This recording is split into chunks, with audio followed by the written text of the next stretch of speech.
कक्षा 11वीं के सभी विद्यार्थी ध्यान दें। आज की इस क्लास में हम 21 मार्च के लिए देखिए रसायन शास्त्र का पेपर पढ़ेंगे। तो देखिए कुछ इस तरह का आपका पेपर रहेगा।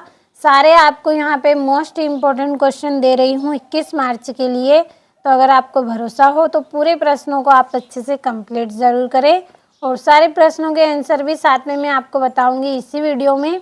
तो पूरा वीडियो लास्ट तक आप ज़रूर देखें। तो चलिए बिना किसी देरी के हम हमारे प्रश्नों की ओर बढ़ते हैं। तो ये आपका पहला प्रश्न, सही विकल्प चुनिए। तो 6 सही विकल्प हैं आपके, सारे के आंसर मैंने कंप्लीट कर दिए हैं। चलिए अच्छे से समझते हैं। तो पहला है 7 ग्राम नाइट्रोजन गैस का एनटीपी पर आयतन होगा तो 22.4 लीटर। और अगला है आपका 3p कक्षक में कितने त्रिज्य नोड होंगे तो 3 इसका आंसर रहेगा। तीसरा है निम्न में से किसमें सर्वाधिक सहसंयोजी गुण होता है तो MgCl2 में। और चौथा है निम्नलिखित में से कौन सा हाइड्राइड इलेक्ट्रॉन परिशुद्ध हाइड्राइड है तो इसका आंसर आएगा CH4। और पांचवा है आपका त्रिकेंद्रित 2 इलेक्ट्रॉन बंध किसमें उपस्थित हैं तो B2H6 में।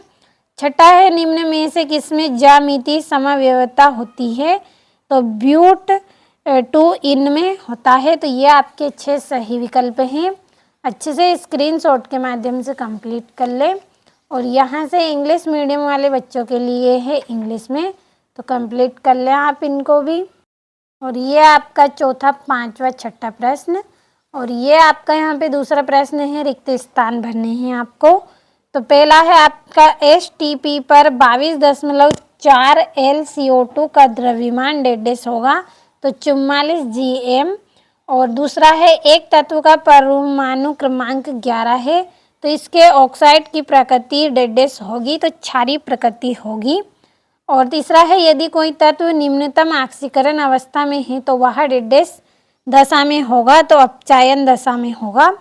चौथा है BlCO3 कार्बोनेट वायु में अस्थायी होता है जिसे अपघटन से बचाने के लिए CO2 के परिमंडल में रखा जाता है तो BlCO3 है। और पांचवा है डेडेस कार्बोनियम आयन सबसे अधिक स्थायी है तो CH3C प्लस। और छठा है प्रोपेनल का समावयवी है तो इसका आएगा प्रोपेन -1 ऑल। तो ये आपको कंप्लीट कर लेना है। आपका रिक्त स्थान हो गए हैं पूरे। और यहाँ से इंग्लिश मीडियम वाले बच्चे आप इंग्लिश में ट्रांसलेट कर ले। और तीसरा प्रश्न है आपका जोड़ी। तो पहली जोड़ी है मेलरता तो इसकी जोड़ी आएगी आपकी मोल बटा L। और दूसरी है सबसे अधिक आयनिक त्रिज्या तो इसका आएगा C4। और तीसरा है जल में कठोरता तो इसका आएगा Ca² प्लस। और इलेक्ट्रोफाइल नहीं है तो इसका आंसर आएगा Na धनायन। और हकल का नियम तो इसका आंसर आएगा एरोमेटिकता। तो ये आपकी यहाँ पे जोड़ी भी कंप्लीट हुई। अच्छे से कर लीजिए आप कंप्लीट। और ये आपका चौथा प्रश्न, एक वाक्य में उत्तर। तो देखिए समय बहुत कम था तो मैंने इनके आंसरों को कंप्लीट नहीं किया है, आप कर लीजिए। और चलिए बढ़ते हैं हम हमारे पांचवें प्रश्न की तरफ। और ये आपका पांचवा प्रश्न सत्यासत्य। तो पहला है स्थिर अनुपात का नियम सभी प्रकार के यौगिकों के लिए मान्य है तो असत्य। दूसरा है अबाहु सिद्धांत परमाणु में प्रोटॉनों के वितरण से संबंधित है तो असत्य। तीसरा है p ब्लॉक तत्वों का बाह्यतम कक्ष विन्यास केवल NS² हो सकता है तो असत्य। चौथा है 2 परमाणविक कक्षकों के रेखीय अतिव्यापन से सिग्मा बंध बनता है तो असत्य रहेगा।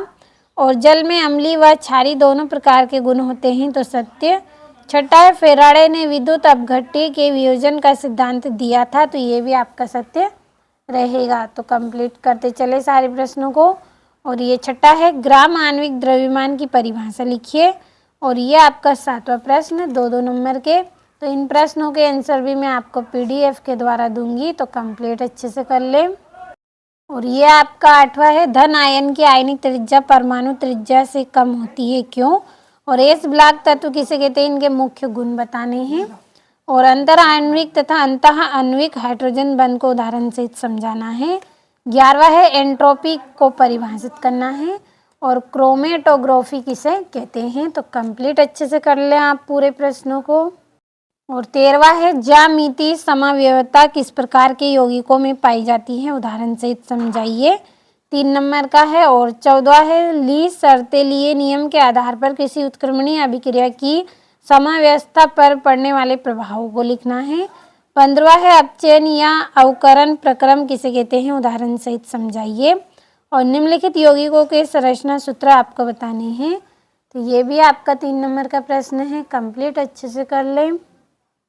और ये यहाँ से आपका 17वां है एल्केन बनाने की प्रयोगशाला विधि का चित्र सहित वर्णन करना है, 4 नंबर में।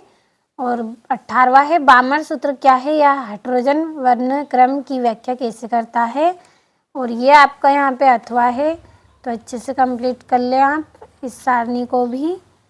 और ये यहाँ से चलिए बढ़ते हैं अगले प्रश्न की ओर। ये आपका 19वां है आंतरिक ऊर्जा से क्या तात्पर्य है, क्या इसका वास्तविक मान प्राप्त किया जा सकता है। और 20वां है निम्नलिखित को समझाइए, पहला खुला तंत्र, दूसरा है बंद तंत्र, तीसरा है विलगित तंत्र और चौथा है परिवेश। तो 4 नंबर का प्रश्न है, सारे प्रश्नों का अच्छे से स्क्रीनशॉट लिया होगा आपने, तो अच्छे से कंप्लीट कर लें।